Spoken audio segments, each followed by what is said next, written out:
Class 10 chapter number 9 heredity and evolution. तो heredity के part को निपटाने के बाद हम जंप करने वाले हैं अब सीधे से इवोल्यूशन की तरफ। तो इवोल्यूशन क्या होता है और क्या क्या चीजें हमें देखने को मिलती है और क्या है इस टॉपिक के इंपॉर्टेंट और बेसिक कॉन्सेप्ट्स। तो इन सभी सवालों का जवाब आपको मिलने वाला है इस वीडियो में और इस लेक्चर में। तो मैं मीर शर्मा आप सभी का वेलकम करता हूं आपके अपने चैनल बंकिस्तान आपके मिनी स्कूल में। तो चलते हैं एक और बंक पर।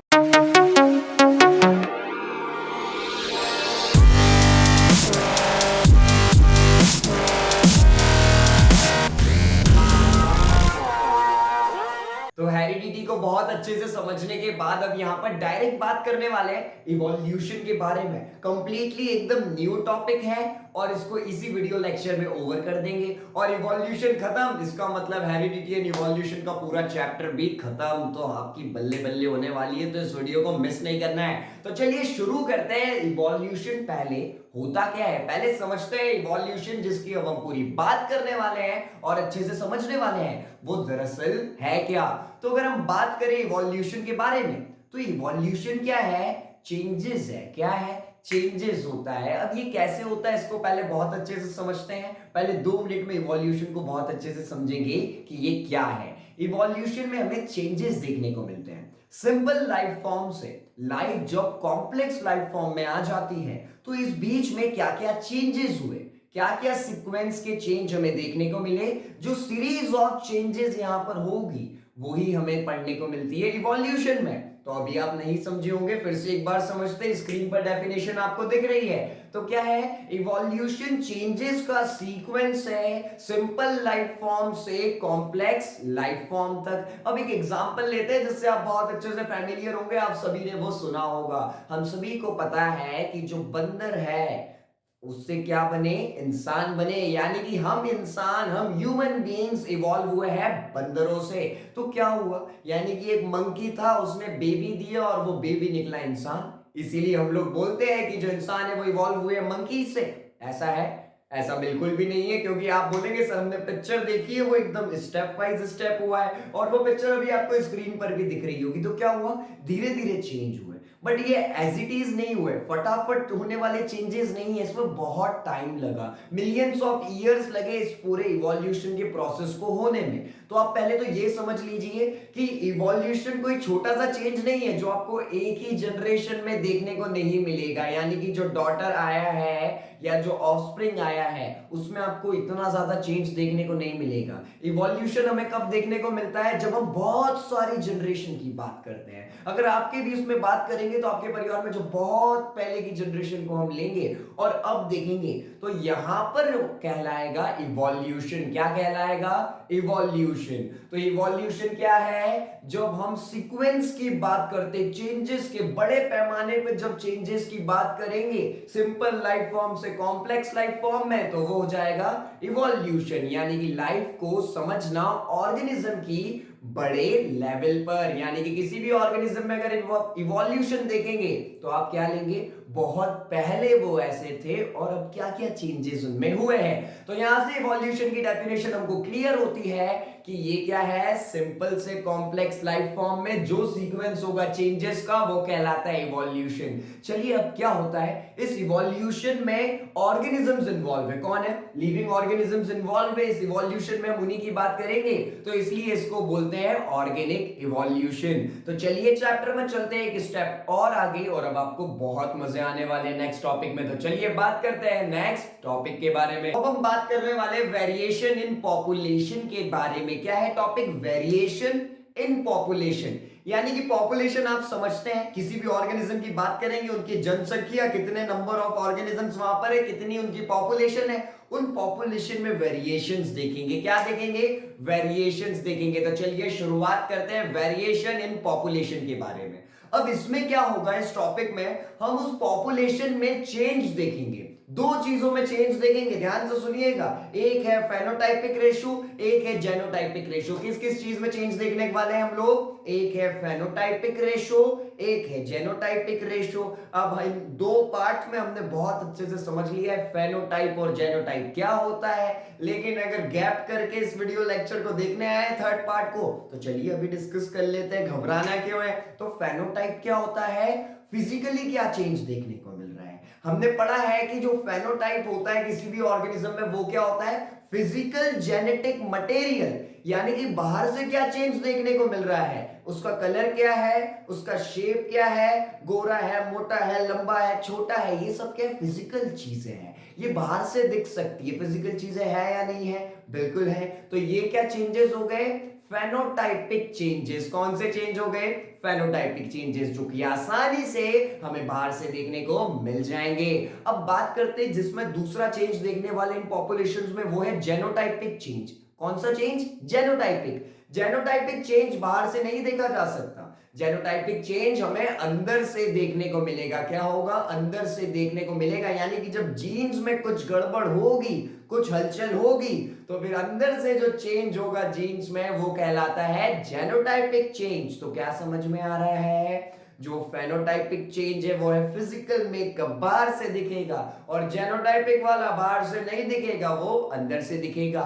तो हम क्या करेंगे? वेरिएशन इन पॉपुलेशन में चेंजेस देखेंगे, एक फेनोटाइपिक और जेनोटाइपिक, जो कि बहुत अच्छे से आपको समझ में आ गए हैं। तो चलिए एग्जांपल ले ही लेते हैं आपको ये टॉपिक समझाने के लिए, जो कि आपकी बुक में भी है और अब आपके दिमाग में भी होने वाला है, और ये बड़ा इंटरेस्टिंग है। सपोज कीजिए 12 बीटल्स है, ठीक है, पूरे 1 दर्जन है ना, भूलना नहीं। कितने बीटल्स है? ठीक है, 12 बीटल्स है। तो यहां पर स्क्रीन पर आपको पिक्चर दिख रहा होगा, कितने बीटल्स देखने को मिल रहे हैं? 12 बीटल्स है। बड़े खुशहाली से रहते हैं, कोई दिक्कत नहीं है, कोई परेशानी नहीं है। लेकिन ये रेड बीटल्स है। कैसे है? रेड। ये जितने भी 12 बीटल्स की एक कॉलोनी है, ये सब है कलर में रेड।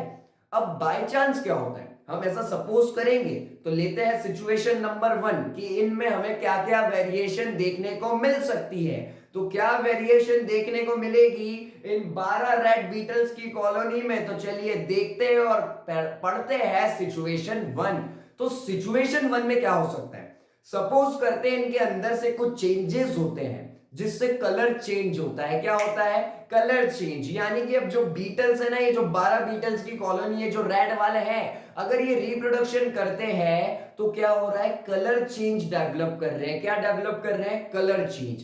तो कलर चेंज वेरिएशन की वजह से यहां पर ग्रीन बीटल्स आने लगे। कैसे बीटल्स आने लगे? ग्रीन। यानी कि क्या हुआ? ये जो सिचुएशन 1 है, इसमें हम ये देख रहे हैं, ये जो 12 बीटल्स की कॉलोनी है, इनमें एक चेंज होता है। जब ये रिप्रोडक्शन करेंगे तो अब ग्रीन बीटल्स आने लगे। तो अब ग्रीन बीटल्स आने लगे।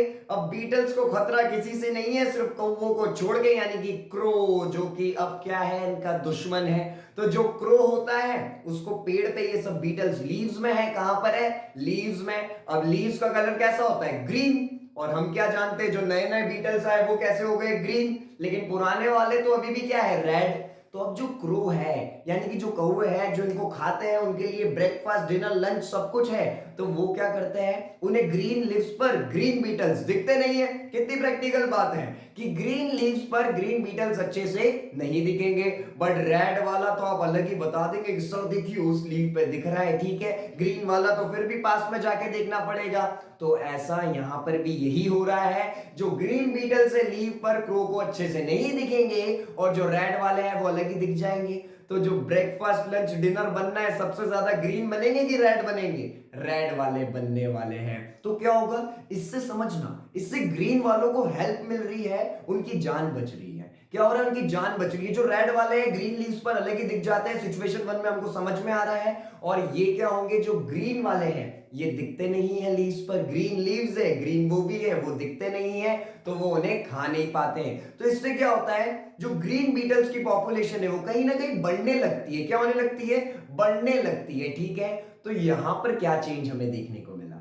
यहाँ पर जो हमें चेंज देखने को मिला है उन्हें मिला है एडवांटेज। क्या मिला है? एडवांटेज। और इस एडवांटेज को हम बोलते हैं सर्वाइवल एडवांटेज। तो ग्रीन बीटल्स को यहाँ पर क्या मिल रहा है? जो ये वेरिएशन हुआ ना, ये जो जेनोटाइपिक वेरिएशन हुआ जिसकी वजह से फेनोटाइपिक चेंज भी देखने को मिला कि वो रेड की जगह क्या हो गए? ग्रीन हो गए। तो इस वेरिएशन से उन्हें कौन सा एडवांटेज मिला है? Survival advantage. तो सिचुएशन 2 पे चलने से पहले सिचुएशन 1 को समराइज करते हैं। बीटल्स की बॉडी में कुछ चेंजेस की वजह से रिप्रोडक्शन में अब ग्रीन बीटल्स आने लगे। तो ये जो कलर वेरिएशन हुआ उसकी वजह से ग्रीन वालों को एडवांटेज मिला, क्योंकि ये लीव्स पर नहीं दिखते थे और रेड वाले दिख जाते थे तो क्रो उन्हें खा जाते थे। तो ग्रीन वाले पॉपुलेशन में बढ़ते गए और उन्हें मिला एडवांटेज, और इस एडवांटेज को हमने बोला सर्वाइवल एडवांटेज। ठीक है, अब बात करते हैं सिचुएशन नंबर 2 के बारे में। तो अब सिचुएशन 2 में यहां पर क्या था? जो कलर वेरिएशन हुआ सिचुएशन 1 में वो ग्रीन का था। अब हम सिचुएशन 2 है उसमें मान लेते हैं कि जो कलर वेरिएशन होगा, अब बीटल्स में कलर वेरिएशन होने लगा ब्लू का। किसका होने लगा? ब्लू का। तो ये जो 12 बीटल्स की कॉलोनी है, जो रेड बीटल्स है, अब यहाँ पे क्या वेरिएशन होने लगा? रिप्रोडक्शन के दौरान कलर वेरिएशन होने लगा और ब्लू बीटल्स आने लगे। कैसे होने लगे? Blue beetles. तो अब थोड़े समय बाद हम देखेंगे तो क्या होगा?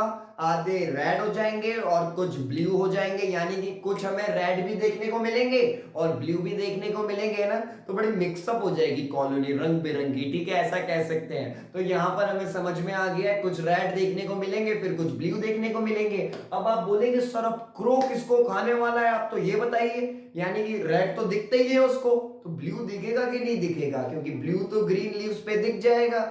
तो यहां पर दोनों का बैड लक है, तो यहां पर कोई भी नहीं बचने वाला है। यानी कि यहां पर अब क्या होता है? क्रोस को ग्रीन तो नहीं दिखते थे, लेकिन यहां पर क्या है? ब्लू और रेड है, तो उसको ब्लू भी अच्छे से दिखते हैं और रेड भी अच्छे से दिखते हैं, यानी कि दोनों का गेम यहां पर ओवर है। ठीक है, तो सिचुएशन 2 जिसमें ब्लू बीटल्स देखने को मिल रहे हैं और कुछ अब रेड देखने को मिल रहे हैं, तो क्रोस को रेड भी अच्छे से दिखते हैं और ब्लू भी दिखते हैं। तो वो दोनों को खाने वाला है और अपनी पेट को, भूख को शांत करने वाला है। ठीक है, अब देखते बीटल्स पे इसका क्या इफेक्ट हो रहा है। दोनों बीटल्स दिख रहे हैं, इसका मतलब दोनों की पॉपुलेशन तेजी से कम होगी। ठीक है, जो स्पीड है दोनों जगह मेंटेन रहेगी, क्योंकि हम डिस्कस कर चुके हैं रेड हो या ब्लू बीटल हो, दोनों ही क्रो को बहुत अच्छे से विजिबल होते हैं। अब यहां पर एक सिचुएशन में हम क्या मान रहे हैं? ये सिचुएशन है तो हम तो कुछ भी मान सकते हैं अगर मानना ही है।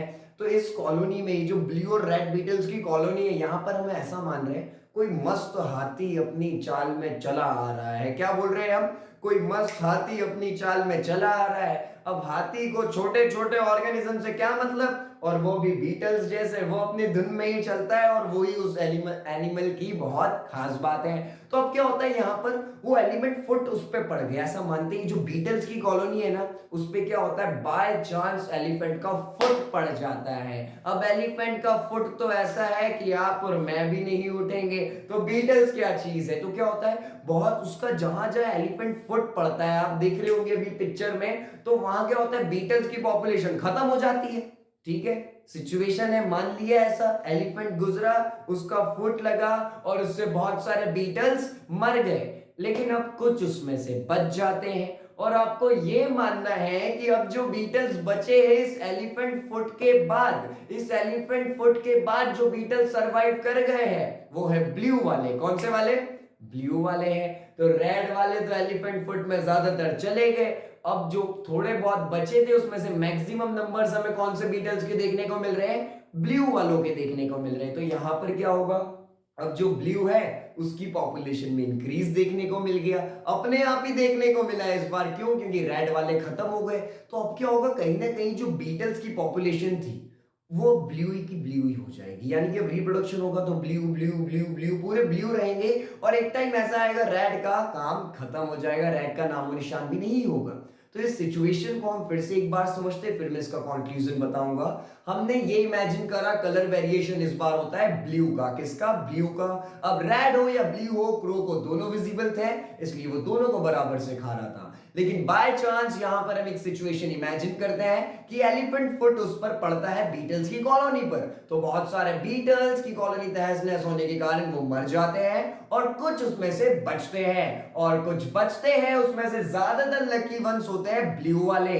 तो क्या हुआ, ब्लू वाले बचे, तो अब जो बेबीज आएंगे वो भी ब्लू है, तो कहीं ना कहीं क्या हुआ, जो ब्लू बीटल्स की कॉलोनी है, जो ब्लू बीटल्स, उसको एडवांटेज मिल गया। क्या मिल गया, एडवांटेज मिल गया। लेकिन देखा जाए तो कोई चेंज तो हुआ ही नहीं, कोई सर्वाइवल एडवांटेज उन लोगों के पास तो था नहीं। वो तो हाथी की गलती थी कि रेड वालों पे चला गया, ब्लू वाले बच गए, है ना। तो ऐसी चीज में हम इसको बोलते हैं जेनेटिक ड्रिफ्ट। क्या बोलेंगे यहाँ पर, हम जेनेटिक ड्रिफ्ट बोलेंगे, ठीक है। तो सिचुएशन सेकंड में हमें क्या देखने को मिल रहा है, जेनेटिक ड्रिफ्ट देखने को मिल रहा है। तो फर्स्ट वाली सिचुएशन समझ ली, ग्रीन बीटल्स, सेकंड वाली समझ ली, ब्लू बीटल्स, और दोनों आपको बहुत अच्छे से समझ में आई होगी क्योंकि ये पूरी एक 5th या 6th क्लास की स्टोरी लग रही है, ठीक है। लेकिन कंक्लूजन 5th 6th वालों जैसा नहीं है, है ना। तो कंक्लूजन पे ध्यान देना, नहीं तो बीटल्स की स्टोरी में एकदम लग चुके हैं आप, ठीक है। तो देखिए अब बात करते हैं सिचुएशन 3 के बारे में। अब आप बोलेंगे सर ग्रीन हो गया, ब्लू हो गया, तो सर ब्लैक बीटल्स बड़ा फेवरेट कलर है हमारा, या तो सर वो गोल्डन हो जाए तो बड़ा मजा आता। लेकिन इस बार कलर वेरिएशन नहीं होगा। जी हाँ बिल्कुल, यानी कि अब बात कर रहे हैं हम सिचुएशन 3 की, और यहां पर कलर वेरिएशन नहीं मानते हैं। यानी कि सोचते हैं बीटल्स क्या खाते हैं, लीव्स खाते हैं। चलिए इमेजिन करते हैं सिचुएशन 3 में कि अब बीटल्स की पॉपुलेशन ज्यादा हो गई, और आपको तो पता है पॉपुलेशन ज्यादा हो जाएगी तो खाना भी ज्यादा लगेगा। तो खाना इतना ज्यादा है नहीं, यानी कि क्या हुआ, खाने की कमी हो गई तीसरे केस में, क्योंकि बीटल्स की पॉपुलेशन है ज्यादा। तो यहां से क्या होता है, इनको प्रॉपर न्यूट्रिशन नहीं मिल पाता है। प्रॉपर न्यूट्रिशन नहीं मिल पाएगा तो क्या होगा, ये जिस शेप में रहते थे उसमें नहीं रह पाते, ये मेल न्यूट्रिशन में आ जाते हैं। इनको प्रॉपर खाने को नहीं मिल रहा है तो ये थोड़े से जो नॉर्मल साइज रहता है उससे पतले हो जाते हैं। क्या हो जाते हैं, पतले हो जाते हैं। यानी कि क्या हुआ, पॉपुलेशन ज्यादा थी, खाना कम था, तो उनके साइज में थोड़ी सी हमें कमी देखने को मिली, क्योंकि उन्हें प्रॉपर फूड नहीं मिल पा रहा था। बड़ी सिंपल सी बात है, रिलेट भी कर पा रहे होंगे। अब बहुत सालों बाद, यानी कि अब कुछ सालों बाद क्या हुआ, समझ लीजिए बारिश का सीजन आ गया, तो पत्तियां ज्यादा हो जाएगी कि नहीं, तो बहुत ज्यादा हो जाएगी। तो अब फिर से खाना क्या हो गया, बहुत ज्यादा आ गया। तो अब जो बीटल्स यानी कि खाने की कमी से गुजर रहे थे, यानी कि बीटल्स की जो पॉपुलेशन खाने की कमी से गुजर के बिल्कुल सूख चुकी थी, पतली हो चुकी थी, वो अब फिर से खाना आने पे कैसी हो जाएगी, हट्टी कट्टी हो जाएगी जैसे पहले थे, ठीक है। तो क्या हुआ, पिक्चर में आपको दिख भी रहा होगा, वो 2 पिक्चर में पतले हो गए। लेकिन अब देखिए वापस से क्या हुआ, सालों बाद जब फूड वापस से प्रॉपर हो गया, तो उनकी जो डाइट थी प्रॉपर हो गई, न्यूट्रिशन प्रॉपर हो गया, और उनका साइज भी यहां पर प्रॉपर हो गया। तो अगर हम इस सिचुएशन का कंक्लूजन निकाल के देखें, यानी कि क्या कंक्लूजन है, पहले क्या थे, पहले अच्छे थे, खाने की कमी की वजह से क्या हुआ, दुबले दुबले आने लगे बीटल्स। लेकिन फिर से खाने की कमी खत्म हुई तो नॉर्मल साइज में आ गए, अपने नॉर्मल वेट में आ गए। तो यहां पर आप देखेंगे अंदर से कोई भी जेनेटिक चेंज नहीं हुआ है। यानी कि जो हमारी सिचुएशन 3 है, इसमें कोई भी जेनेटिक चेंज हमें देखने को ही मिलता है, कोई अंदर से चेंज हुआ नहीं। और ये आप समझ भी पा रहे होंगे, और आप बोल रहे होंगे सर बिल्कुल सही बोल रहे हैं आप, यहाँ पर फेनोटाइपिक चेंज है। क्या है, फेनोटाइपिक चेंज। फेनोटाइपिक चेंज मतलब बाहर से, यानी कि अंदर से कुछ चेंज नहीं हुआ है। जो पिछली 2 सिचुएशन थी उनमें अंदर से भी चेंज हो रहा था और बाहर से भी हो रहा था। लेकिन यहां पर क्या है, वो लोग पतले हो रहे थे, और दुबले पतले मोटे छोटे ये सब कौन से चेंज है, ये फेनोटाइपिक चेंज होते हैं। तो यहां पर जो हमें बीटल्स की पॉपुलेशन बीच में थोड़ी सी दुबला गई थी और बाद में नॉर्मल वेट गेन किया, तो यहां पर क्या चेंज हुआ था, कोई जेनोटाइपिक चेंज नहीं देखने को मिला, यहां पर हमें फेनोटाइपिक चेंज देखने को मिला था। तो ये थी 3 सिचुएशन बीटल्स की कॉलोनी को लेके। फर्स्ट वाली में क्या था, ग्रीन बीटल्स आए थे, ठीक है, और उनका सर्वाइवल बढ़ गया था क्योंकि ग्रीन लीव्स पर वो दिखते नहीं थे और रेड वाले को क्रो खा जाता था। सेकंड में क्या हुआ, सेकंड में ब्लू बीटल्स थे और रेड थे, दोनों को ही क्रो खाते थे, बट बाय चांस एलिफेंट का फुट पड़ने से मैक्सिमम रेड वाले खत्म हो जाते हैं और ब्लू वाले बच जाते हैं। तो देखा जाए तो सेकंड में क्या हो रहा था, जो फ्रीक्वेंसी है ब्लू वालों की वो अपने आप बढ़ने लगी, और इसीलिए हमने उसको बोला था जेनेटिक ड्रिफ्ट। क्या बोला था, जेनेटिक ड्रिफ्ट बोला था। सिचुएशन 3 में खाने की कमी से वो थोड़े से दुबले होने लगे और खाना फिर से अच्छे से हो गया, तो उन्होंने अपना नॉर्मल वेट गेन कर लिया। यहां पर हमने क्या देखा था, यहां पर फेनोटाइपिक चेंज हमें देखने को मिला, फिजिकल चेंज देखने को मिला। तो ये था हमारा टॉपिक, वेरिएशन इन पॉपुलेशन। तो बीटल्स की केस स्टडी को भूलना नहीं है, ये एग्जांपल आ सकता है। तो चलिए अब बात करते हैं अगले टॉपिक की, जो कि बहुत छोटा है, यानी कि 2 मिनट में नेक्स्ट वाले टॉपिक को खत्म करके जंप मार देंगे अगले पे, ठीक है।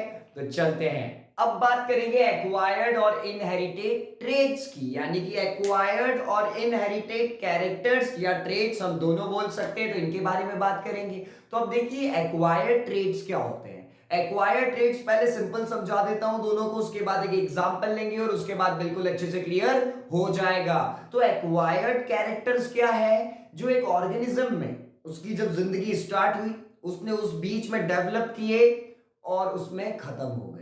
यानी कि एक्वायर्ड कैरेक्टर क्या है, जो एक ऑर्गेनिज्म अपनी जिंदगी के दौरान डेवलप करता है। यानी कि उसका एक्सपीरियंस, वो गाड़ी से जा रहा था, कूद गया, एकदम बहुत भयंकर गिरा, मुझे नहीं पता कैसा गिरा, लेकिन आप सब रिलेट कर पा रहे होंगे, सर सुना तो है, वो पास वाला ऐसा जा रहा था घुस गया, ठीक है, समझ पा रहे हैं। तो वो एक्वायर्ड कैरेक्टर है, यानी कि उसके बेबी होंगे तो ऐसे नहीं होंगे कि वो एक्सीडेंट बड़ा भयंकर हुआ था। यानी कि वो जो एक्सपीरियंस है वो एक जनरेशन से दूसरी जनरेशन में अपने आप नहीं जाएगा, क्योंकि क्या है, वो एक एक्वायर्ड कैरेक्टर है, ठीक है। तो एक्वायर्ड कैरेक्टर क्या है, जो एक ऑर्गेनिज्म अपनी पूरी जर्नी के दौरान डेवलप करता है, वो उसमें पहले से नहीं होते हैं। आप अच्छे से नहीं समझ पा रहे होंगे, चलिए और अच्छे से समझाते हैं। माइस का एग्जांपल लेते हैं। माइस मतलब चूहे, जो घर में हो जाए तो बड़ी दिक्कत देते हैं। तो चूहे हैं, बाय चांस क्या हुआ, उनकी पूंछ काट दी हम लोगों ने, क्या करा, उनकी पूंछ काट दी।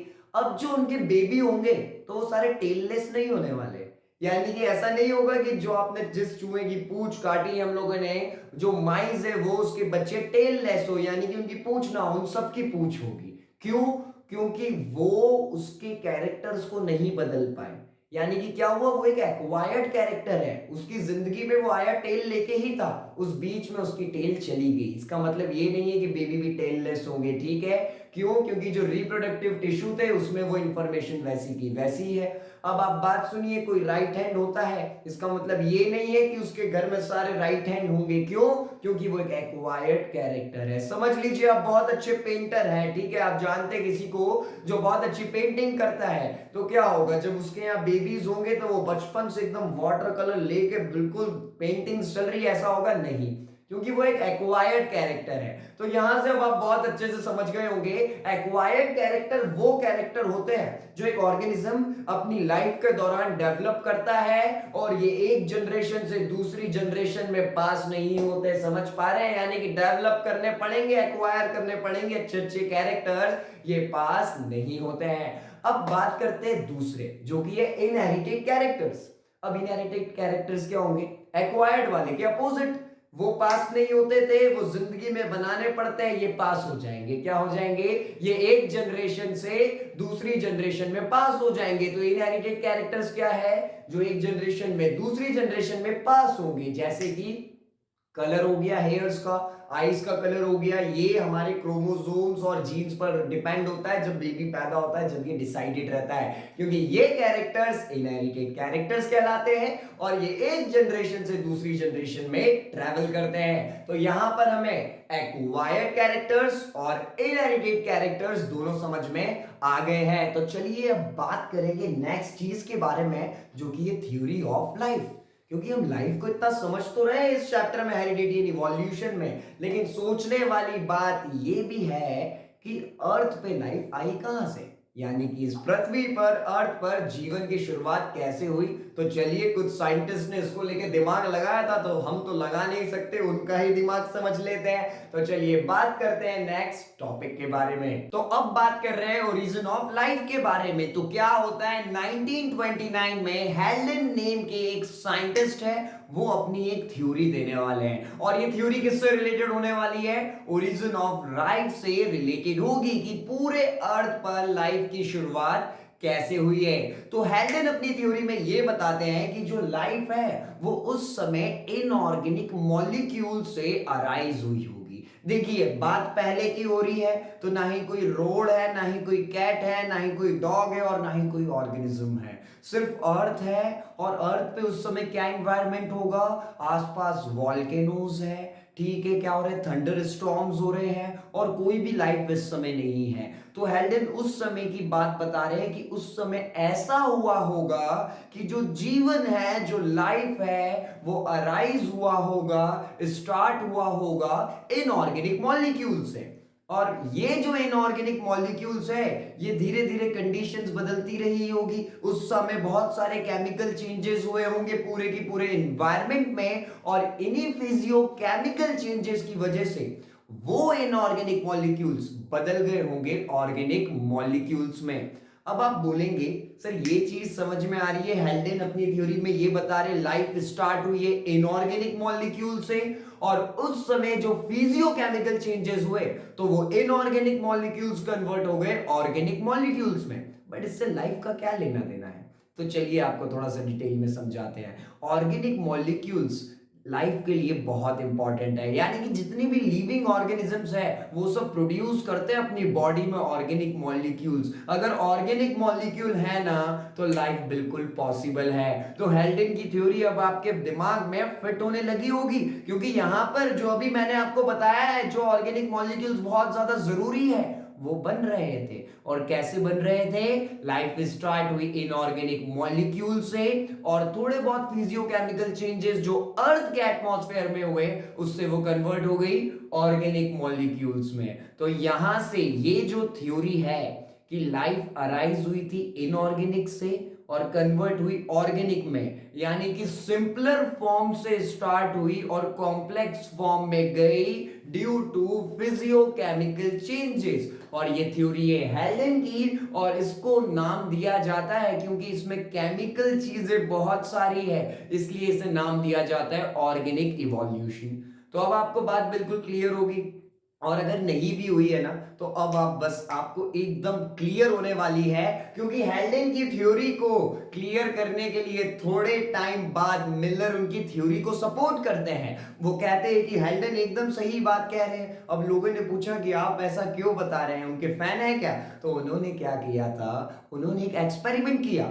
जी हाँ, मिलर जो है उन्होंने एक एक्सपेरिमेंट किया और उन्होंने सपोर्ट किया हेल्डेन की थ्योरी को। और हेल्डेन की थ्योरी क्या है हमें बहुत अच्छे से पता है। तो मिलर के एक्सपेरिमेंट ने जो थ्योरी हमने पढ़ी है उसको एक्सपेरिमेंट करा और उस थ्योरी को क्या करा, सपोर्ट करा। तो चलिए देखते हैं मिलर ने क्या एक्सपेरिमेंट किया था। तो अब हम डिस्कस करने वाले मिलर का एक्सपेरिमेंट, और मेरी आप लोगों से एक रिक्वेस्ट है, अभी आपको बिल्कुल यहां पर ध्यान देना है क्योंकि इसे बहुत अच्छे से हम समझने वाले हैं और ये पूरी तरीके से आपके दिमाग में बहुत अच्छे से कैच होने वाला है। तो क्या करा है मिलर ने, आप ये समझते हैं। उन्होंने एक कंटेनर लिया, क्या लिया, एक कंटेनर लिया है। अब उसमें क्या क्या चीजें उन्होंने ली है, एक लिया हाइड्रोजन जो कि H होता है, और अमोनिया लिया, क्या लिया, अमोनिया लिया, NH3 लिया, और क्या लेते हैं, हाइड्रोजन सल्फाइड लेते हैं, और एक और चीज वो जो यहां पर लेते हैं वो है हमारा मीथेन जो कि होता है CH4। तो क्या करा उन्होंने, जो हाइड्रोजन है, अमोनिया है, हाइड्रोजन सल्फाइड है, मीथेन है और वाटर वेपर्स है, इनको लिया उन्होंने, कंटेनर में रखा और एकदम उसे क्लोज कर दिया कि बाहर का अंदर से कोई लेना देना नहीं और अंदर का बाहर से कुछ नहीं। तो क्या हुआ है, अभी तक सिर्फ उन्होंने एक कंटेनर लिया है और उसमें hydrogen, ammonia, hydrogen sulphide, methane जैसी चीजें उन्होंने डाली है। अब आप सोच रहे होंगे सर ये बनाने क्या वाले हैं ऐसा, अगर इस कंटेनर में डाला है तो ये कुछ नहीं बना रहे हैं। होता कि अर्थ की जब हम पहले की बात करें, यानी कि जो हमारी पृथ्वी है उस समय जो पहले की कंडीशन थी, तो यही सब चीजें हमें एटमॉस्फेयर में देखने को मिलती थी। और उस समय बिल्कुल सही समझ रहे हैं आप कि बिल्कुल भी ऑक्सीजन नहीं था, और उन्होंने अपने कंटेनर में भी बिल्कुल भी ऑक्सीजन नहीं लिया है। उस समय जो ammonia, methane, hydrogen sulphide, water vapours थे, कुछ वैसा ही एनवायरनमेंट उन्होंने क्रिएट किया है और इस वेसल को क्लोज किया। अब वो कंडीशंस दी जो उस समय हुआ करती थी, उन्होंने स्पार्क दिया, क्या दिया, स्पार्क दिया। जो थंडर स्टॉर्म्स पहले होते थे, जो वॉल्केनो से टेम्परेचर जाता था, इसलिए उन्होंने क्या करा, यहां पर स्पार्क कराया। और क्या करते हैं, जो ये टेम्परेचर है उसको रखते हैं 100 डिग्री सेल्सियस से कम, यानी कि उस समय जो अर्थ का टेम्परेचर था लगभग उसी टेम्परेचर पे यहां पर इन्होंने सेट किया है। तो अभी तक जो हुआ है उसको क्लियर करिए, आगे मजा आने वाला है। एक क्लोज वेसल लिया है मिलर ने, और जैसी अर्थ पे कंडीशंस थी पहले वैसी बनाने की कोशिश में उन्होंने अमोनिया, हाइड्रोजन सल्फाइड, हाइड्रोजन और मीथेन को एक कंटेनर में डाला है, क्लोज कर दिया है, वाटर वेपर भी इसमें है। अब उन्होंने स्पार्क दिया ताकि जो अर्थ की उस समय कंडीशन थी वैसी कंडीशन उसमें बन पाए। अब थोड़े समय बाद क्या होता है, थोड़े समय बाद जो मीथेन है यानी कि CH4 था जो इस वेसल में वो स्पार्क्स देने से और इन सबके साथ मिलने से थोड़ी सी ऐसी कंडीशंस में 100 डिग्री सेल्सियस से बिलो टेम्परेचर पे उसमें से मीथेन में से 15% ऑफ कार्बन अमीनो एसिड्स बनने लगा। क्या बनने लगा? Amino acid. अब आप बोलेंगे सर अमीनो एसिड बनने लगा मीथेन से इस वेसल में, तो क्या बड़ी बात है। अमीनो एसिड एक ऑर्गेनिक मॉलिक्यूल होता है और जो कि एक प्रोटीन मॉलिक्यूल है। क्या है? प्रोटीन है। और इसके साथ साथ उन्होंने 2-3 और प्रोटीन मॉलिक्यूल्स बनते हुए देखे। अब यहां से क्या होता है, ये जो हमने डाला था हाइड्रोजन, अमोनिया और हमारा मीथेन, ये सब क्या है? इनऑर्गेनिक मॉलिक्यूल्स है। और जब इनको हमने कुछ कंडीशंस दी, स्पार्क करवाया, टेम्परेचर बिलो रखा, तो क्या बनने लगा? उससे बना अमीनो एसिड्स और हमें कुछ प्रोटीन मॉलिक्यूल्स देखने को मिले। और ये जो अमीनो एसिड्स और प्रोटीन मॉलिक्यूल्स है, ये क्या है? हमारे ऑर्गेनिक मॉलिक्यूल्स। क्या है? Organic molecules. तो क्या हुआ, इनऑर्गेनिक से फिजियोकेमिकल चेंजेस हमने करवाए तो क्या मिल गए? ऑर्गेनिक मॉलिक्यूल मिल गए। और हेल्डन की थ्योरी यही तो बता रही थी कि लाइफ की शुरुआत कैसे हुई होगी? इनऑर्गेनिक मॉलिक्यूल्स थे और अर्थ के एटमॉस्फेयर में जो चेंजेस थे उनकी वजह से वो ऑर्गेनिक मॉलिक्यूल्स में चेंज हो गए और ऑर्गेनिक मॉलिक्यूल्स राइज देते हैं लाइफ को। और मिलर का एक्सपेरिमेंट जो हमने अभी डिस्कस किया है वो इसी थ्योरी को सपोर्ट कर रहा है। उन्होंने इसी थ्योरी को सपोर्ट करने के लिए एक्सपेरिमेंट किया, तो कहीं ना कहीं मिलर का एक्सपेरिमेंट ये बता रहा है हेल्डन कहीं ना कहीं सही बोल रहे थे। तो अभी जो ओरिजिन ऑफ लाइफ है अर्थ पर, हमें ये समझ में आ रहा है कि लाइफ स्टार्ट हुई होगी इनऑर्गेनिक मॉलिक्यूल से और फ्रॉस्ट कंडीशंस और कुछ कंडीशंस के चलते वो इनऑर्गेनिक मॉलिक्यूल्स बदल गए होंगे ऑर्गेनिक मॉलिक्यूल्स में। तो ये था हमारा origin of life on earth. तो चलिए ये हमें क्लियर हो गया, तो बिना टाइम वेस्ट किए चलते हैं नेक्स्ट टॉपिक पर। तो अब हम बात करने वाले अगले टॉपिक स्पीशिएशन के बारे में। तो सबसे पहले क्वेश्चन ये राइज होता है हमारे माइंड में कि स्पीशिएशन का मतलब होता क्या है। तो चलिए बड़ा सिंपल है और इसे समझेंगे भी बड़े सिंपल तरीके से। तो स्पीशिएशन का मतलब होता है एक या ज्यादा स्पीशीज का आ जाना जो पहले से स्पीशीज है उनसे।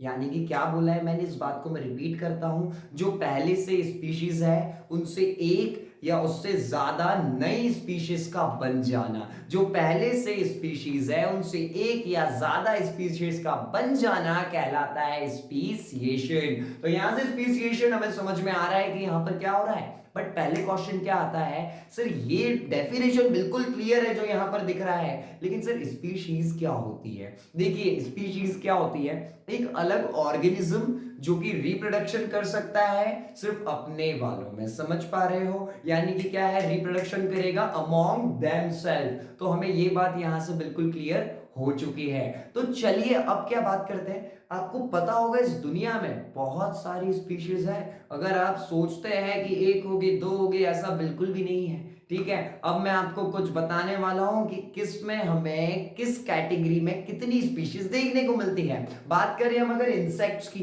ठीक है, इंसेक्ट समझते हैं ना, जो कीड़े मकोड़े जिन्हें आप बोलते हैं, ये अब तो कितने होंगे, अलग अलग इंसेक्ट्स कितने देखने को मिलेंगे। हमने अभी क्या समझा है, स्पीशीज क्या होती है, एक अलग ऑर्गेनिज्म जो कि रिप्रोडक्शन कर सकता है अपने वालों में। तो इंसेक्ट्स हमें कितने टाइप्स के देखने को मिल सकते हैं, अलग अलग होंगे।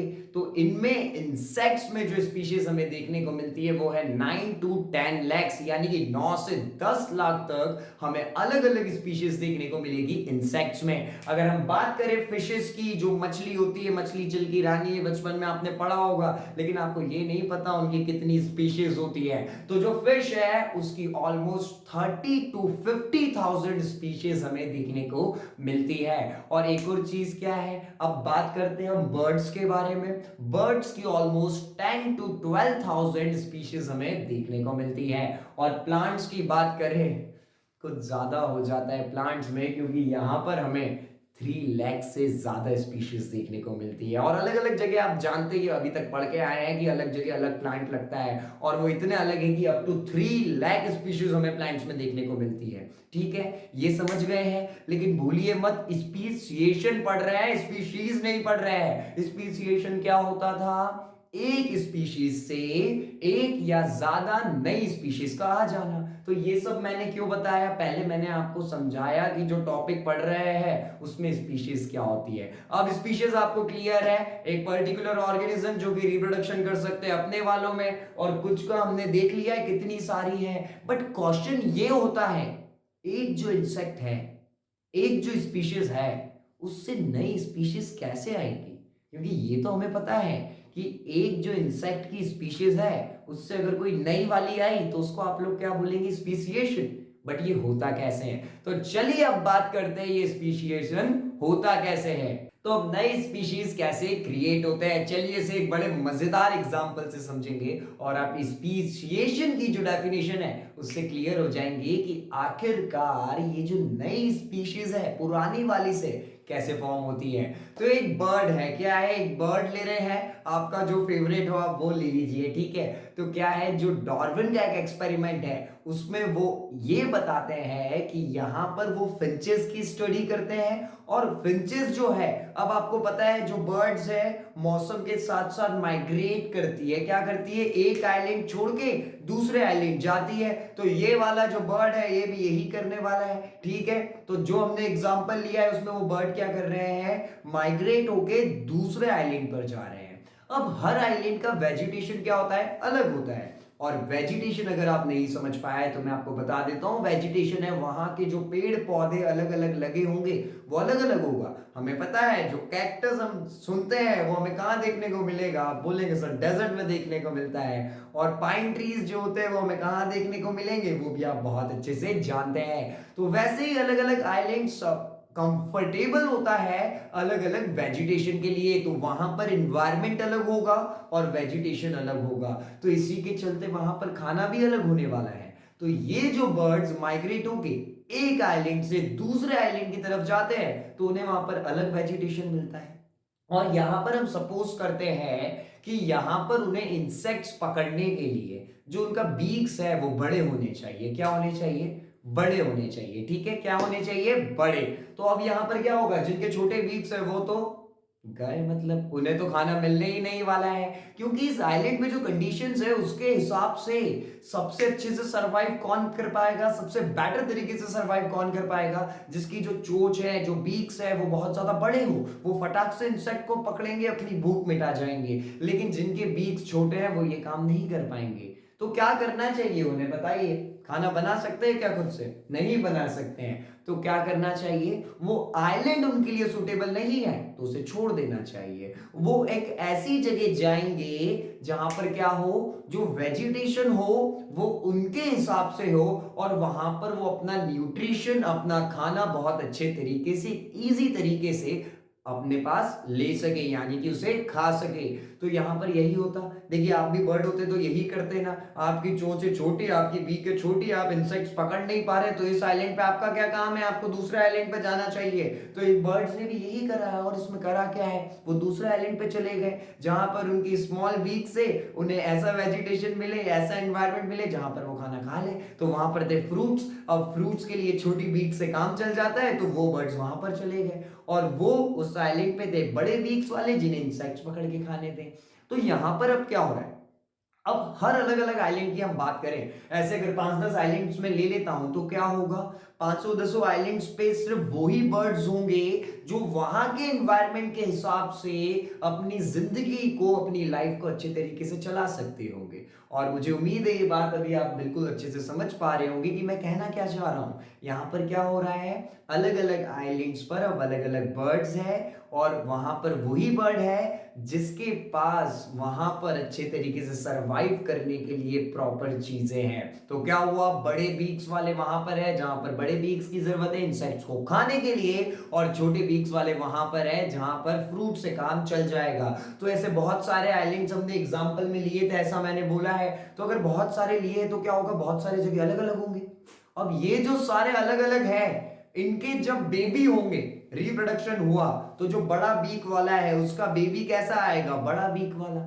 फिर से जब थोड़ा थोड़ा रिप्रोडक्शन होके हम 3-4 जनरेशन की बात करें तो क्या होगा, फुल्ली तरीके से उसका बीक बहुत शार्प होता जाएगा, बड़ा होगा, क्योंकि क्या है, उसको सरवाइव करने के लिए सबसे ज्यादा जरूरत उसी का है। ह्यूमंस में देखिए सबसे ज्यादा सरवाइव करने के लिए जरूरत किसकी है, ठीक है, दिमाग की है। और धीरे धीरे हम देखें ना, पिछले से हम में जो सबसे ज्यादा डेवलप हुआ है वो हमारा ब्रेन है। तो यहां पर जो बीक उनकी लाइफ को सरवाइव करवा रही है वो डेवलप होगी कि नहीं। तो आने वाली 3-4 जनरेशन में जिनकी चोंच बड़ी थी और अच्छी होती जाएगी, ताकि आसानी से इंसेक्ट्स को पकड़े, अपनी लाइफ को आराम से चलाए। तो अगर एक आइलैंड पर ऐसा हो रहा है तो दूसरे तीसरे चौथे पांचवे आइलैंड पर भी यही होगा। जो स्मॉल बिग वाले हैं वो फटाफट फ्रूट को कट कट कट कट करके खा जाए, वैसी डेवलप होगी। तो 3-4 जनरेशन बाद वैसे ही चेंजेस होंगे जो उनको क्या है, लाइफ को चलाने के लिए सही रहेंगे। और ये थ्योरी कहलाती है नेचुरल सिलेक्शन, ठीक है। तो क्या हुआ, अब आप अलग अलग आइलैंड की बात करिए, ठीक है। मैं आपको समझा दिया है क्या केस था अलग अलग आइलैंड्स पर। अब 3-4 जनरेशन भी गुजर चुकी है, तो ऐसा समझिए यहाँ पर 50 साल बाद आए हम लोग, ठीक है, क्योंकि बर्ड्स की तो 50 साल में हमें अच्छी खासी जनरेशन देखने को मिल जाएगी। तो सभी आइलैंड्स पे हम घूमने चलते हैं, ठीक है, चलिए मेरे साथ सभी आइलैंड्स पर घूमने। एक आइलैंड जाते हैं, यहाँ के बर्ड्स स्मॉल बीक्स वाले, अब हम बोट से पार करते हैं, फिर जाते हैं दूसरे आइलैंड पे, यहाँ पर है बड़े बीक्स वाले। और एक और जगह जाते हैं, वहां पर ऊंचे ऊंचे पेड़ है, तो वहां मिलते हैं बड़े पंखों वाले, बड़े विंग्स वाले। तो क्या हुआ, हर आइलैंड पर अलग अलग स्पीशीज डेवलप हो चुकी है, और यही था हमारा स्पीसिएशन। तो कहीं ना कहीं स्पीसिएशन को हम बहुत अच्छे तरीके से समझ चुके हैं। तो चलिए फटाक से करते हैं अगले टॉपिक पे जंप। तो अब अगर इतनी चीज आपको बहुत अच्छे से समझ में आ चुकी है, तो अब चैप्टर क्या है, जो इवोल्यूशन वाला पार्ट है वो एक करवट लेने वाला है, टर्न लेने वाला है। तो चलिए उस टर्न के मोमेंटम को क्रिएट करते हैं, और पहले हम एक छोटी सी चीज डिस्कस करते हैं, लेकिन वो है बड़ी जरूरी, वो है बेसिक कैरेक्टरिस्टिक सभी ऑर्गेनिजम्स की। यानी कि जो सभी लिविंग ऑर्गेनिजम्स है उनके कुछ बेसिक कैरेक्टरिस्टिक क्या है जो सभी फॉलो करते हैं। तो अभी स्क्रीन पर आ चुके हैं, तो फटाफट यहां से डिस्कस करना चालू कर देते हैं। तो जो फर्स्ट चीज हमें देखने को मिलने वाली है वो ये है कि सभी लिविंग ऑर्गेनिजम्स में जो बेसिक यूनिट है वो सेल है। क्या है, जो सेल है वो बेसिक यूनिट होगा सभी ऑर्गेनिजम्स में। इसका मतलब चाहे छोटा सा ऑर्गेनिजम्स हो या बड़ा सा हो, हम अगर किसी की भी बात करें, बट वहां पर उस ऑर्गेनिज्म की लाइफ में बेसिक यूनिट क्या है, सेल है। यानी कि सारे ऑर्गेनिजम्स किससे बने, सेल है, और इनका साइज बहुत छोटा होता है, ये विजिबल नहीं होते हैं सिर्फ आंखों से। तो अभी आप चेक नहीं कर सकते कि हम भी लिविंग ऑर्गेनिज्म से सेल कहां है, लेकिन यकीन मानिए आपकी भी जो बेसिक और फंडामेंटल यूनिट है वो सेल ही है।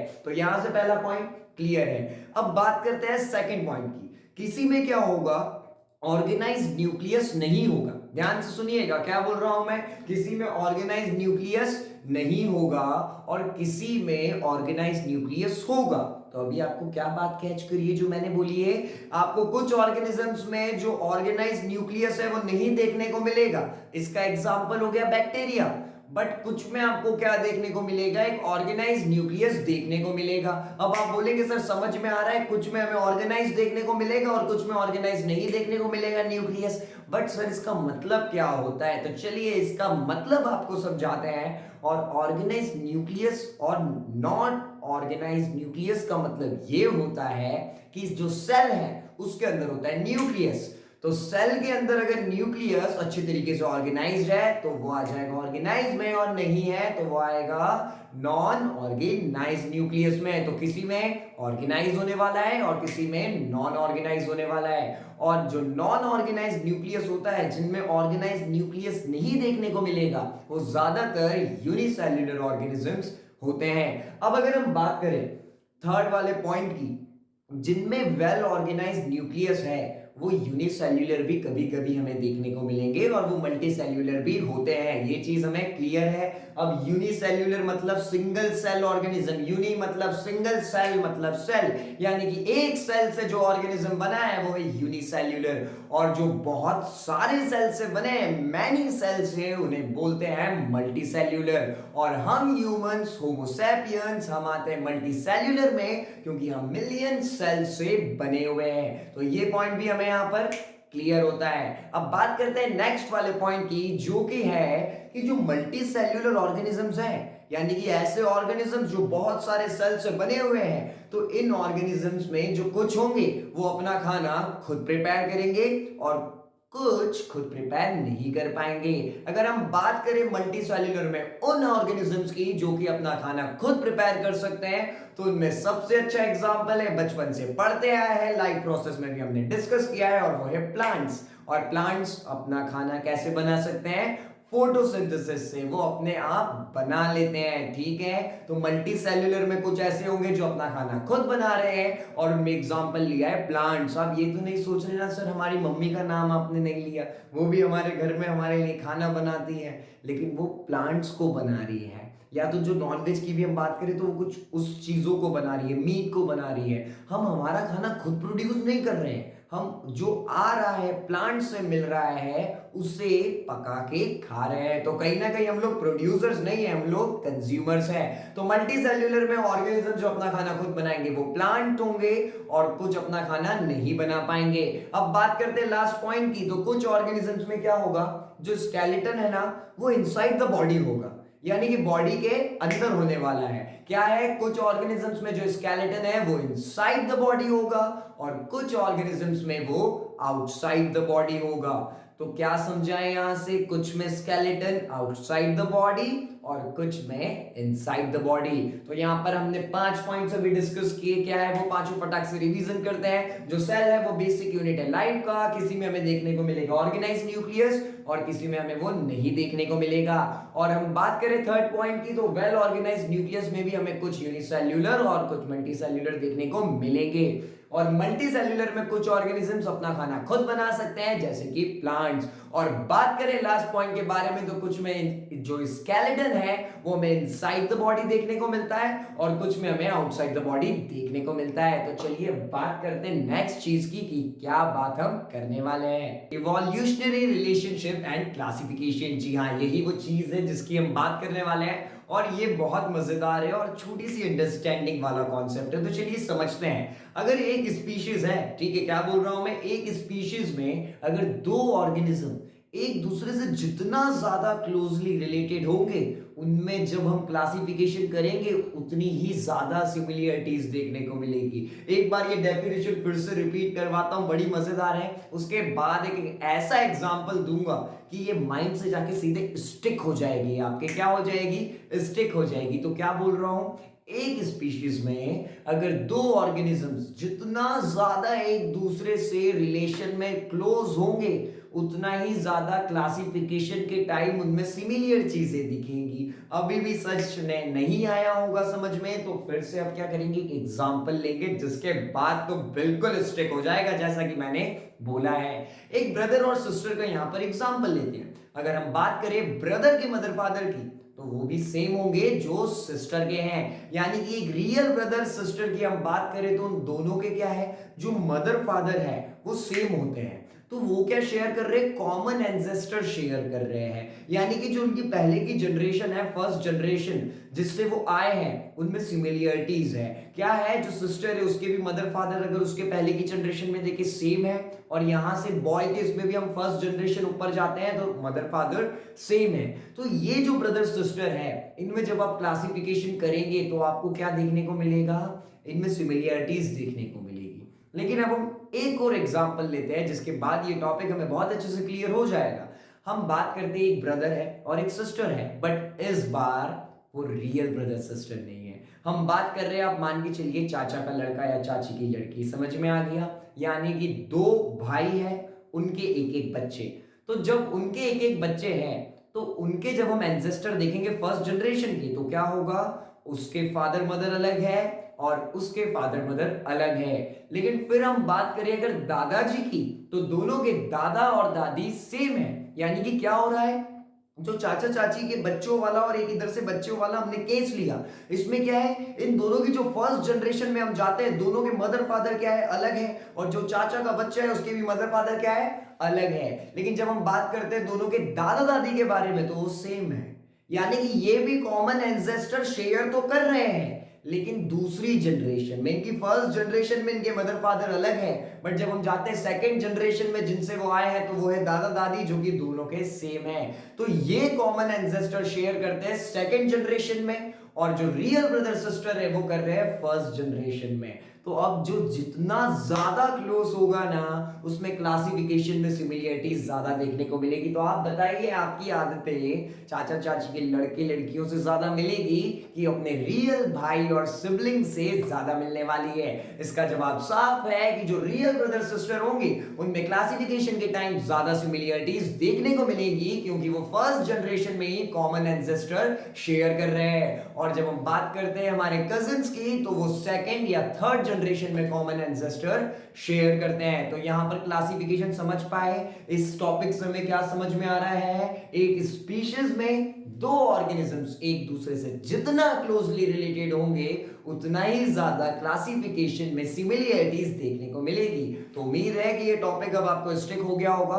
तो चलिए अब बात करते हैं दो ऑर्गन्स के बारे में, एक है होमोलोगस ऑर्गन और एक है एनालॉगस ऑर्गन। तो चलिए समझते हैं ये दोनों टाइप के ऑर्गन्स क्या होते हैं। और कहीं ना कहीं मैं पहले ही बता रहा हूं, ये दोनों एग्जाम के लिए बहुत ज्यादा जरूरी है। ये most of the chances 75% chance है कि ये इस बार भी क्वेश्चन आएगा। तो अब रिलेशनशिप को अच्छे से समझने के लिए हम बात करने वाले होमोलोगस ऑर्गन्स की और एनालॉगस ऑर्गन्स की। तो क्या होते हैं होमोलोगस और एनालॉगस ऑर्गन?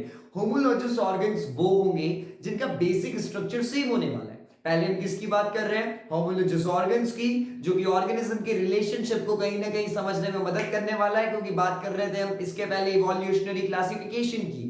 तो होमोलोगस ऑर्गन्स में अभी यहाँ पर कुछ आपको फोर लिम्स दिख रहे होंगे, ठीक है। यहाँ पर क्या है? फिश का देखने को आपको मिल रहा है, फ्रॉग का देखने को मिल रहा है, और बर्ड का देखने को मिल रहा है, और एज वेल एज ह्यूमंस का भी देखने को यहाँ पर मिल रहा है। तो इन सभी के फोर लिम्स आपको देखने को यहाँ पर अभी मिल रहे हैं। तो क्या होगा? ये जो फोर लिम्स है, मैं ये कहना चाह रहा हूं इनका बेसिक स्ट्रक्चर सेम है।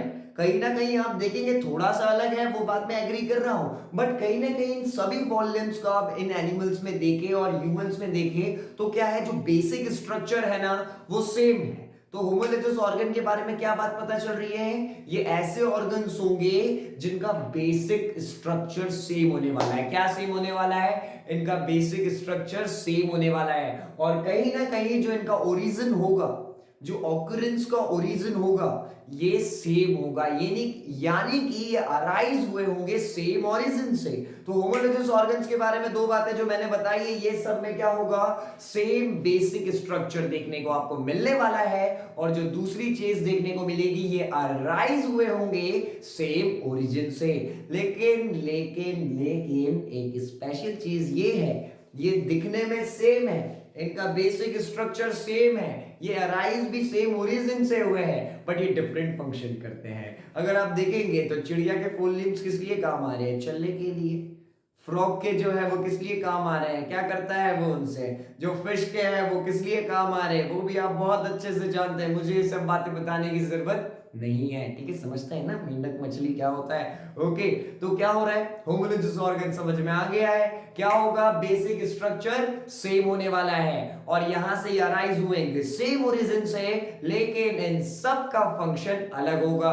क्योंकि यहां पर भी जितने फोर लिम्स हमें देखने को मिल रहे हैं, ये बेसिक स्ट्रक्चर में तो सेम है, बट अलग अलग ऑर्गेनिजम्स में ये डिफरेंट फंक्शन करते हैं। और किसी ने आपसे पूछा ये सेम क्यों होते हैं? क्योंकि ये अराइज हुए हैं सेम ओरिजिन से, कहीं ना कहीं ये कॉमन एंसेस्टर शेयर कर रहे होंगे, ऐसा डार्विन का कहना था।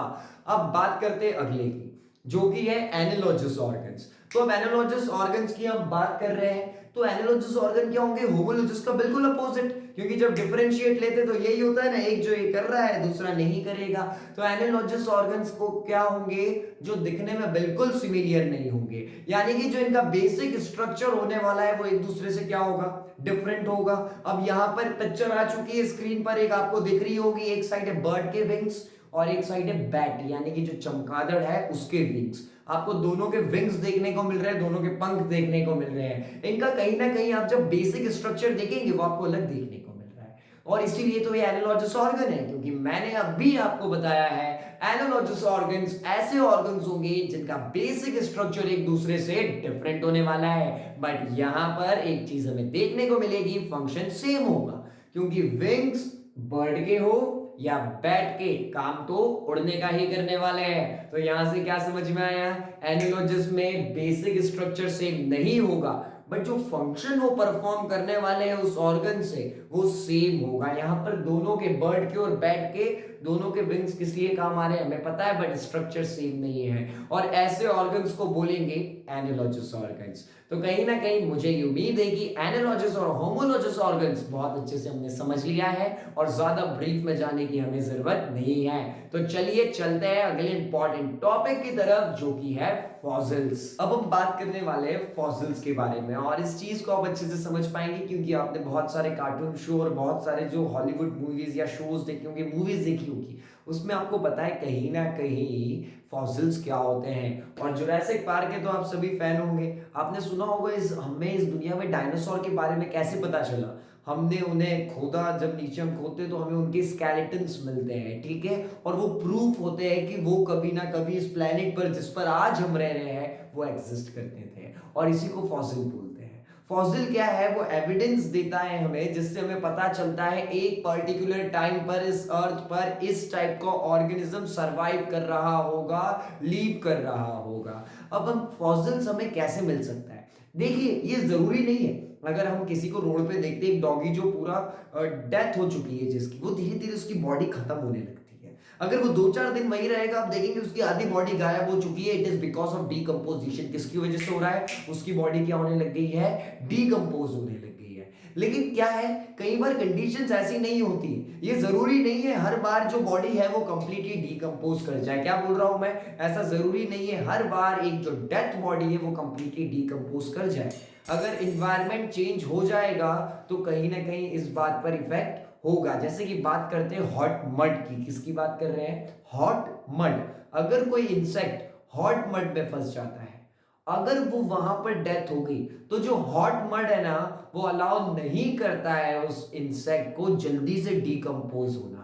यानी कि जो नॉर्मल जगह पे वो है ना वो जल्दी से डीकंपोज हो जाएगा, उसकी बॉडी खत्म हो जाएगी, कोई भी प्रूफ नहीं रहेगा। बट बाय चांस अगर हॉट मड में ऐसा होता है तो वो क्या होगा, जल्दी से अलाउ नहीं करता है उस इंसेक्ट की बॉडी को डीकंपोज करने में, और अगर वो हमें मिलता है तो कहीं ना कहीं हमें हेल्प मिलने वाली है उस इंसेक्ट की लाइफ समझने में।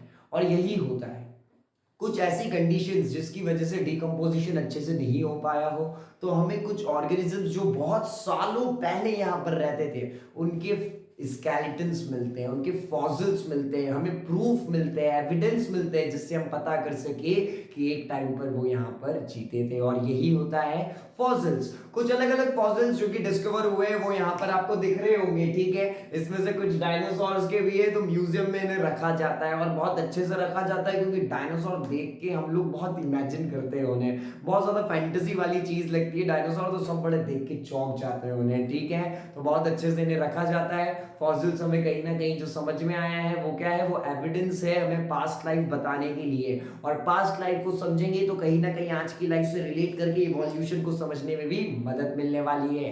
तो ये था हमारा फॉसिल्स। लेकिन बात ये है ये बनते कैसे हैं, क्या बोल रहा हूं मैं, ये जो फॉसिल्स है ये फॉसिलेशन होता कैसे है, अब इस चीज की बात करने वाले हैं। तो मुझे उम्मीद है यहाँ से फॉसिल्स हमें क्लियर होगा, और ये जो डेफिनेशन आपको स्क्रीन पर दिख रहा है सिर्फ इसको पढ़ना है, यही होता है पूरा फॉसिल्स, ठीक है। तो चलिए समझते हैं ये फॉर्म कैसे होते हैं और बात करते हैं फॉसिलेशन के बारे में। तो अब हम बात कर रहे हैं फॉसिलाइजेशन की, यानी कि जो फॉसिलाइजेशन है वो क्या है, फॉसिल्स कैसे फॉर्म होते हैं यहाँ पर बात करने वाले हैं। तो चलिए बिना टाइम वेस्ट किए शुरुआत करते हैं फॉसिलाइजेशन की, जिसमें हम बात करेंगे कि जिन फॉसिल्स को हम समझ के आए वो बनते कैसे हैं। देखिए क्या होता है, ये जो फॉसिल्स है ना ये बहुत दबने के बाद हमें मिलते हैं। यानी कि क्या होगा, जो पेड़ है और जो एनिमल्स है, अगर हम उनके फॉसिल्स ढूंढने की बात करें, जिन डायनासोर्स की हम बात कर रहे हैं और जो पुराने प्लांट्स और ट्रीज हो गए उनके फॉसिल्स अगर हमें चाहिए, तो आपको एक चीज याद रखनी है, उनका नॉर्मल स्ट्रक्चर आपको नहीं मिलने वाला है। आज तक कोई भी एग्जैक्ट डायनासोर हमें नीचे नहीं मिला है। उनका जो बॉडी का हार्ड स्ट्रक्चर होता है वही हमें एज अ फॉसिल्स नीचे डीप डाउन हमें देखने को मिलेगा। जैसे कि ऑर्गेनिजम्स में बात करते हैं हम बोन्स की, जो स्केलेटन होती है ये क्या है, हार्ड स्ट्रक्चर है, तो फॉसिल्स के रूप में ये आपको मिल सकता है। और हम बात करें ट्रीज की, तो जो उनका ट्रंक होता है जो कि काफी मजबूत होता है वो हार्ड स्ट्रक्चर है, तो एज अ फॉसिल ट्री के उसमें आपको वो मिल सकता है।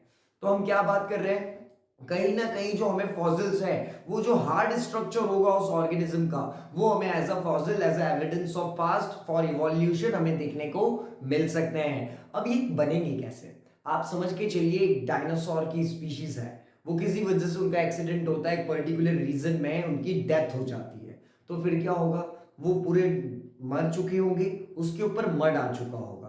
अब धीरे धीरे थोड़ा बहुत टाइम के बाद क्या होगा, वो मड पूरी तरह से ऊपर आ चुका होगा, अब लाइफ फिर से नॉर्मल हुई होगी, नए ऑर्गेनिजम्स आए होंगे, ठीक है, तो फिर से लेयर पे लेयर चढ़ती गई होगी। फिर हम मान लेते हैं कि जो हॉर्स लाइक क्रिएचर्स है वो वहां पर रहने लगे और उनकी डेथ हुई, तो वो भी वहां पर आ गए, फिर से लेयर फॉर्म होती जाएगी। तो ऐसे क्या हो रहा है, आप देखेंगे अगर हम बहुत सालों की बात करें, देखिए ये 2-4 मिनट की प्रोसेस नहीं है कि यहाँ पर एक डायनासोर मरा, पूरी लेयर कवर हो गई है, अब तुमने बुलाया हॉर्स इधर आ जा, तू लेट जा, तेरे ऊपर लेयर लगा देंगे। ऐसे नहीं होता है फॉसिलेशन। क्या होता है, इसमें टाइम लगता है, थोड़ी सी टाइम टेकिंग प्रोसेस है, और थोड़ी सी नहीं, बहुत ज्यादा टाइम टेकिंग प्रोसेस है, क्योंकि इसमें इतने साल लगते हैं जो कि एक ह्यूमन की उम्र से कहीं ज्यादा है। तो हम मान के चले हजारों सालों बाद क्या होगा, लेयर्स बन जाएगी, 2-3 ऑर्गेनिजम्स दबे पड़े होंगे। अब हम जितना डीप डाउन जाएंगे तो हमें हॉर्स लाइक क्रिएचर मिल जाएगा जो था, और डीप डाउन जाएंगे तो वो डायनासोर मिल जाएगा, और ज्यादा डीप डाउन जाएंगे तो वो पहले के प्लांट्स मिल जाएंगे। तो फॉसिल्स हमें डीप में मिलेंगे, ऐसा नहीं है आप लोगों ने घर के गार्डन में थोड़ा सा खोदा और ढूंढ रहे सर आज डायनासोर का फॉसिल, डूडू का फॉसिल्स पढ़ लिया है मैंने बंकिस्तान से, लेकिन ऐसा नहीं होने वाला है, क्योंकि हम आपको ये भी बता रहे हैं ये जो फॉसिल्स है ये हमें डीप डाउन में मिलने वाले हैं। तो कहीं ना कहीं देखिए, जो फॉसिल्स है और जो फॉसिलाइजेशन है, जो कि फॉर्मेशन है फॉसिल्स का, ये बहुत अंडरस्टैंडिंग वाला है, इसे हम बिल्कुल बात करके ही समझ सकते हैं। तो फॉसिल्स हमने क्या समझा, पास्ट में जो ऑर्गेनिजम्स थे उनकी लाइफ का एविडेंस मिलना हमें अर्थ में, और ये हो कैसे सकता है, उनका जो हार्ड स्ट्रक्चर होगा वो कहीं ना कहीं हमें लेयर में जो दबा होगा वो डीप डाउन खोदने पर मिल जाएगा, और वो हमें मदद करता है स्टडी में उन ऑर्गेनिजम्स की कि वो उस समय थे और आज हमारा उनसे रिलेशन जानने में, यानी कि इवोल्यूशन में बहुत ज्यादा हेल्प कर रहा है। तो हमने फॉसिल्स की बात कर ली है, फॉसिलाइजेशन की बात कर ली है, तो चलिए चलते हैं इस चैप्टर के लास्ट टॉपिक पर, जो कि है ह्यूमन इवोल्यूशन। अब बात हमारी होने वाली है, यानी कि ह्यूमन इवोल्यूशन की। ह्यूमन इवोल्यूशन हम सभी जानते हैं, ह्यूमन ने भी बाकी सभी ऑर्गेनिजम्स की तरह क्या हुआ होगा, एक इवोल्यूशन पीरियड हुआ होगा। पहले स्ट्रक्चर अलग होता होगा, स्किन का कलर अलग होता होगा, हमारा जो रहन सहन है वो अलग होता होगा। अर्ली मैन के बारे में आदि मानव हम सभी ने पढ़ा है, ठीक है पहले। अब आप समझिए, जब अर्थ होगा और इस पे कुछ जो ह्यूमंस होंगे, जब कुछ इंसान होंगे, बहुत ज्यादा अलग टेम्परेचर है, सारी चीजें अलग है, तो क्या कर रहे होंगे, किसी बिल्डिंग में बैठे होंगे, बिल्डिंग इंसानों ने बनाई है, चलिए कुछ और बताते हैं, किसी रेस्टोरेंट में बैठ के खाना खाते होंगे, नहीं वो भी इंसानों ने बनाए हैं। चलिए क्या करते होंगे, वो कहीं जाते होंगे काम करने फैक्ट्रीज में, किसी ऑफिस में, वो भी हम लोगों ने बनाए हैं। अच्छा, बैठ के शायद इलेक्ट्रिक सिटी के जितने भी अप्लायंसेस है, फोन वोन, इसको यूज करते होंगे, वो भी हम लोगों ने बनाए हैं। यानी कि उस समय कुछ भी नहीं था। आप समझ के चलिए, आप एक ऐसी जगह आपको अकेले खुद कुछ करना है, क्योंकि ह्यूमन की पॉपुलेशन अभी इतनी नहीं है। तो धीरे धीरे क्या हुआ, ये चीजें बढ़ती गई, कहीं ना कहीं जैसे हम बाकी ऑर्गेनिजम्स को रिलेट कर रहे थे डायनासोर इस टाइम तक ये आए, तो स्किन कलर की वजह से, डीएनए की वजह से, इन सारी चीजों से कहीं ना कहीं हम होमोसैपियंस यानी कि हम इंसानों का भी हम क्या कर सकते हैं, इवोल्यूशन देख सकते हैं। तो ये माना जाता है सालों पहले जब अफ्रीका में ह्यूमंस थे, तो उन्होंने क्या किया, वो वहां से आगे बढ़े। क्या हुआ, अफ्रीका कुछ छोड़ के चले गए, कुछ अफ्रीका में रह गए, कुछ इंडोनेशिया की तरफ गए, कुछ ऑस्ट्रेलिया गए, कुछ North America, South America, East Asia, South Asia, West Asia, अलग अलग गए। सबने वहां पर अलग अलग तरीके से क्या करा, रहना चालू किया। क्या करना चालू किया, अलग अलग तरीके से रहना चालू किया, और अपने आप को इतना कैपेबल बनाया कि वो वहां के हिसाब से अपनी एबिलिटीज डेवलप कर सके, ताकि वो अच्छे से सरवाइव कर सके। और ये जो मैंने बात बोली ना कहीं मैंने ये आपको स्पीसिएशन बता दिया है, क्योंकि स्पीसिएशन क्या हो रहा था, अलग अलग आइलैंड पे जब अलग अलग बर्ड्स है, तो उनको रहने के लिए अलग अलग एबिलिटी चाहिए, तो कहीं ना कहीं अलग अलग स्पीशीज हो जाते थे सारे। तो सालों पहले जो अफ्रीका से ह्यूमंस निकले और कुछ वहीं रह गए, तो सब क्या होगा, अलग अलग जगह गए, east Asia, South Asia, east America, South America, Indonesia, Philippines, सब अलग जगह गए। तो सब अलग जगह गए, तो क्या होगा, वहां का एनवायरनमेंट अलग होगा, वहां पर सरवाइव करने के लिए अलग एबिलिटीज की जरूरत होगी, और सबने अपने आप को बेस्ट ऑफ द बेस्ट उसमें डाला होगा कि वो वहां की कंडीशन के हिसाब से अच्छे से सरवाइव कर सके। फिर बात करें अगर ये जब लोग फैल गए थे उसके सालों बाद की, तो कहीं ना कहीं क्या हुआ होगा, अलग अलग स्पीशीज हो गई होगी। स्पीशीज मीन्स ऐसा नहीं ह्यूमंस एक ही है, बट कहीं ना कहीं उनका कलर में आप चेंज देखते हैं ना। जो वेस्ट इंडीज साइड जो आपने सुना है, उधर की जो कंट्रीज होती हैं छोटी छोटी सी, वहां पर क्या है, वहां पर लोग आपको काले देखने को मिलेंगे क्योंकि टेम्परेचर बहुत ज्यादा होता है वहां की सराउंडिंग के हिसाब से। फॉरेन कंट्रीज में देखते हैं तो आप थोड़े से अलग दिखने को मिलते हैं, और चाइना और जापान में आप देखते हैं तो आपको आईज में थोड़ा सा फर्क देखने को मिलता है। तो ह्यूमन के स्ट्रक्चर में भी हमें फर्क देखने को मिल रहा है। हम सब है तो ह्यूमंस ही, क्योंकि जगह अलग है उस हिसाब से हम लोगों ने एक दूसरे को डाला, तो हमारे एंसेस्टर ऐसे थे, तो कहीं ना कहीं ये चेंजेस हुए हैं, ठीक है। और याद रखिए ह्यूमन इवोल्यूशन आप लोगों को अभी के बायो में इतना ज्यादा नहीं है। आप जब 11 12 के बायो में होंगे तो 12th में हम आपको बहुत अच्छे से इवोल्यूशन पढ़ाने वाले हैं। तो पहले 12th में आ जाइए, फिर उस समय बताएंगे कि किस समय किस इंसान को क्या बोलते थे, उसका दिमाग कैसा था, उसने उस समय क्या क्या डेवलप किया, फिर वो क्या बना और उस इंसान को क्या बोलते थे, ये सब हम देखेंगे। तो क्या हुआ, यहाँ से ह्यूमन इवोल्यूशन समझ आ गया। तो अब क्या हुआ है, 3 पार्ट में, यानी कि जो लास्ट पार्ट है इसमें हमारा हेरिडिटी एंड इवोल्यूशन चैप्टर पूरी तरीके से खत्म हो चुका है। तो चैप्टर बढ़िया था और अब इसे टाटा बाय बाय बोलने का समय आ गया है। तो वीडियो पसंद आए तो लाइक करें, शेयर करें और सब्सक्राइब करें, और आज ही बन जाइए पाकिस्तान फैमिली का हिस्सा। तो इसी के साथ मैं मीर शर्मा आप सभी से विदा लेता हूं।